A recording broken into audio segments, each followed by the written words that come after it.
Staff आहेत त्यांच्या खुर्च्यांवर जे बाहेरची जी लोक बसलेली असतात ही कोण आहेत? 2015-16चा रिफंड अजून तुला भेटले नाही. अरे 10 वर्ष उलटून गेली, सत्ता पालटली आहे, दोन सत्ता पालटल्या त्याच्यामध्ये. हा जनतेचा टॅक्सचा पैसा, त्या पैशाचा कुठेतरी योग्य वापर झाला पाहिजे. नमस्कार, मी सूरज पवार स्वागत करतो तुमचं कुलाबा न्यूज 24मध्ये. ए वॉर्डमध्ये भ्रष्टाचार जो चाललेला आहे त्याच्या संदर्भातली एक रील चांगलीच व्हायरल होते.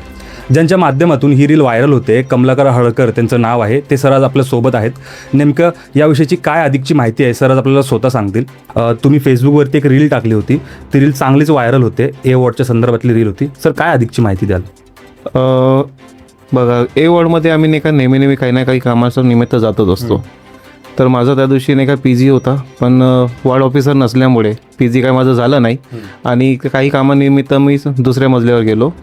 तर दुसऱ्या मजल्यावर माझी RTIची काहीतरी मला उत्तरं हवी होती. त्या संदर्भात मी तिथे गेले असताना एक कॅबिनमध्ये एक व्यक्ती संगणक हाताळत होता.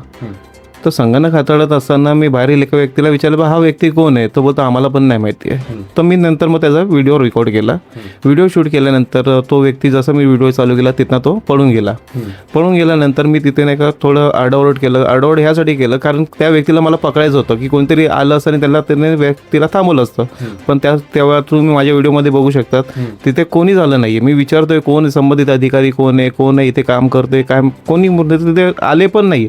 आणि दुसरी गोष्ट म्हणजे असं आहे की वारंवार जेव्हा पण आम्ही वॉर्डमध्ये जातो आम्हाला संबंधित अधिकारी किंवा ते जे काय स्टाफ आहेत त्यांच्या खुर्च्यांवर जे बाहेरची जी लोक बसलेली असतात ही कोण आहेत आणि शासनाने ह्यांना एवढं अधिकार दिले कसं की हे एखाद्या संगणकात जेव्हा आम्ही विचारलं की बाबा ही कॅबिन कोणाची आहे, ही कोणाची कॅबिन आहे? साहेब आहेत नाही खाली गेलो. मग आता इथे जो व्यक्ती बसला होता तो कम्प्युटरवर छेडछाड करतोय. कोण आहे तो व्यक्ती? पळाला येतो आता खाली.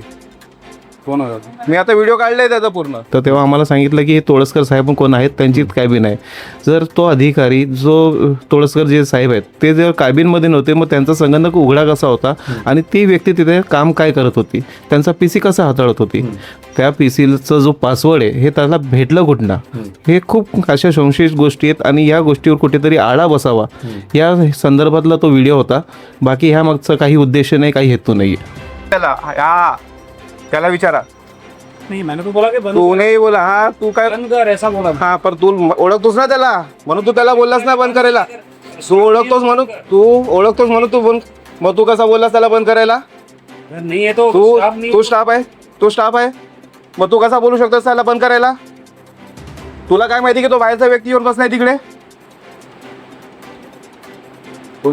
याला विचारा साहेब. हा याला माहिती आहे ना, कारण हाच तिथे पुढे दावत केला माझ्या आधी बंद करायला सांगायला.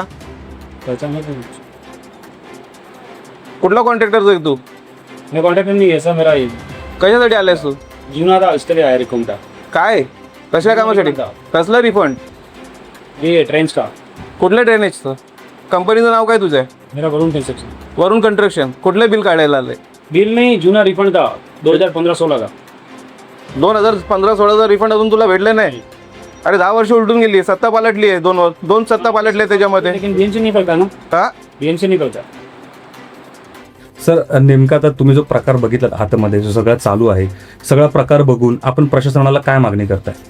प्रशासनाला एवढीच मागणी आहेत कारण आमच्यासारखे जे सोशल वर्कर आहेत जे कामं करतात, जे RTI मारतात किंवा तक्रारी असतात आमच्या ह्या तक्रारीकडे किंवा RTIकडे आता हे प्रशासन लक्षच देत नाही आहेत.